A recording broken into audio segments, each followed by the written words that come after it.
KTO Radio. Pour la deuxième fois consécutive, le pape vient des Amériques. Après les 12 années de pontificat de François, né en Argentine dans une famille d'ascendance italienne, le conclave a élu le 8 mai un évêque de Rome venu lui aussi d'outre-Atlantique.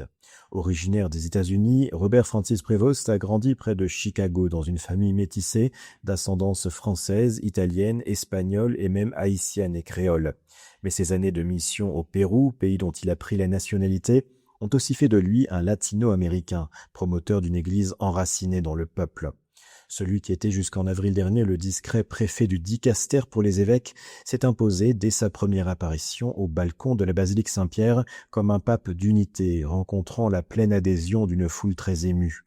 Au fil de ses premières apparitions et de ses premiers discours, le nouveau pape américano-péruvien a repris à son compte certaines intuitions du pape François sur l'ouverture aux pauvres et sur la promotion d'une église synodale, tout en renouant avec la théologie augustinienne de Benoît XVI et avec une certaine verticalité amenant de nombreux observateurs à le comparer, au moins sur le plan de sa stature physique, à Jean-Paul II, Paul VI ou même Pie XII et Léon XIII, dont il assume la filiation directe en tant que promoteur de la doctrine sociale de l'Église.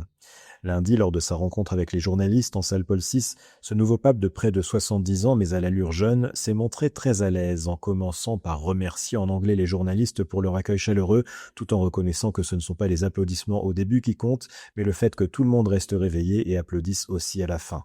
Et ce fut le cas, puisque ces mots en faveur de la liberté de la presse ont été très appréciés. Le monde découvre un nouveau style avec ce pape très spirituel mais aussi sportif, passionné de tennis, qui a également montré son humour en recevant le numéro 1 mondial Yannick Sinner.